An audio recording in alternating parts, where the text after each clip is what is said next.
In this video, I'll show you how to pair the Beats Studio Pro with your iPhone. If it's the first time you're pairing any devices with your Beats Studio Pro, then you just have to press the power button, which is located on the right side over here, during 2 seconds until these lights start flashing. Then you can release it. The headphones will be in pairing mode. If you already paired the headphones with another devices in the past, then what you need to do is to press the same power button, and I will do it at the same time now, but this time during 5 seconds. So I'm pressing 1, 2, 3, 4, 5. It should flash. Perfect. You can release it. So now the headphones are ready to get paired with your iPhone.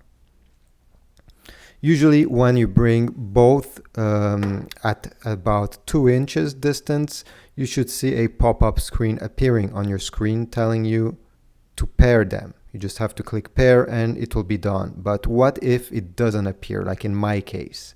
Well, it's very easy. Just have to drag down and go into the Bluetooth settings by pressing like this. Keep it pressed on the Bluetooth setting, then keep press again here. Go in Bluetooth settings. Here we have all the devices previously connected on your iPhone, and if you go down you should see other devices and the Beats Studio Pro should appear in this list. Just have to tap on them, wait a few seconds, and you're gonna get this message that they are connected. You can also hear a small chime going on the earphones as well.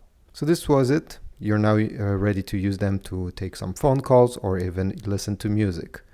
Additionally, if you drag down, you'll be able to see that you're connected to your earphones because you're going to see a small icon over here. If you keep press on this, you're going to have some options on the bottom of the screen. Here we have noise cancellation, but if we keep press on this icon, we will have multiple choices. So we can turn off noise cancellation, and we can also choose transparency mode to hear whatever is going on around us. If we go back, just tap anywhere on the screen. You can also choose to use spatial audio. If it's grayed out, like in my case, it just means that you're not listening to music from a source that allows this feature to be used. If you're listening from Spotify or Apple Music, this should not be grayed out. You'll be able to use it. So this is it. This is how you connect your Beats Studio Pro to your iPhone device. I hope this was useful. Please leave a comment down below. Subscribe. I'll see you in the next one.